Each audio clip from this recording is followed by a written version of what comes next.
This is the age of misinformation. Data travels so fast and spreads so far that blatant lies can often garner more attention than the truth. With so many news outlets and independent journalists trying to pull you in different directions, who can you even trust to accurately report on current events? Well, how about some birds?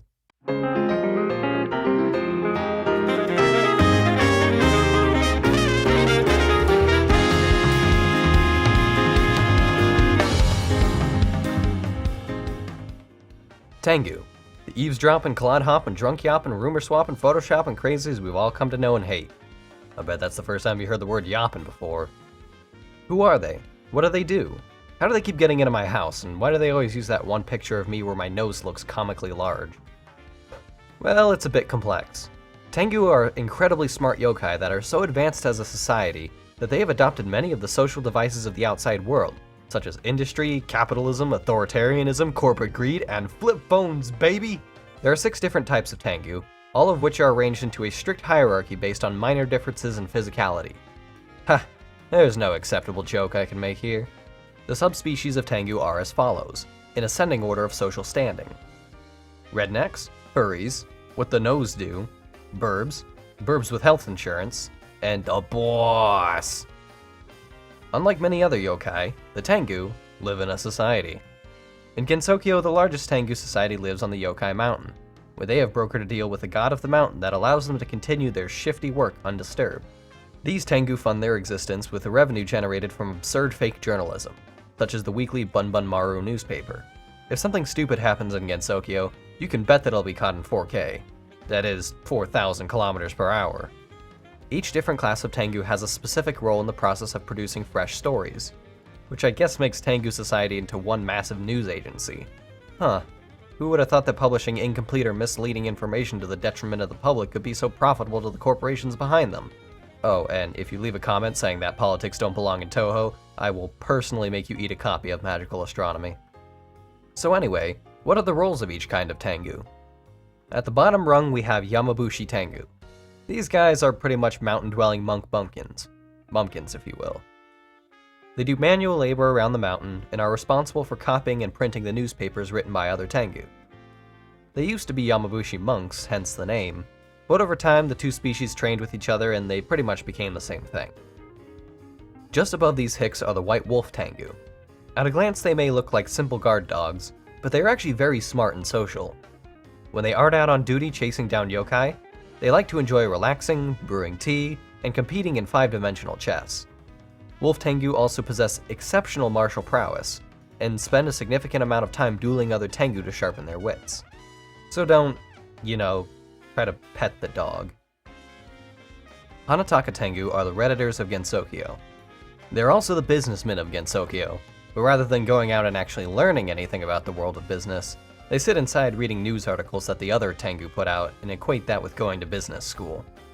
They've also developed a kind of GPS that allows them to map out Gensokyo without ever leaving their screens, giving them more time to post outdated memes and leave nasty YouTube comments about my Japanese pronunciation. The Crow Tengu are the most obnoxious of all Tengu, perhaps of all yokai. Their propensity to show up at the worst times to take unflattering images is uncanny to say the least. Crow Tengu are typically rakish and shameless, and many get a kick out of pranking humans. Their minor magic mischief is majorly outmatched by their gossip and sensationalist news. Also, I had no idea where to put this information, but Crow Tengu lay eggs. I, like you, did not know what to do with this information, but I had to know about it, and you do too. Great Tengu are the chief officers of Tengu Incorporated, and they put the nag in management.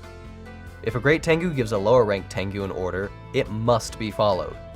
A Dai Tengu's voice is so assertive, it can even command other yokai on the mountain to follow orders with some success.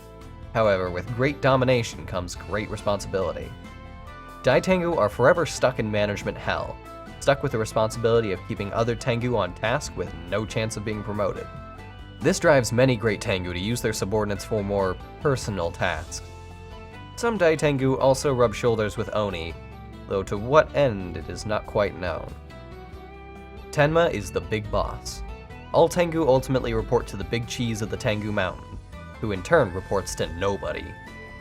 Even the gods of the mountain quake in their froggy hats when the boss gives orders, so they've struck a deal allowing the Tengu to continue operating tax-free.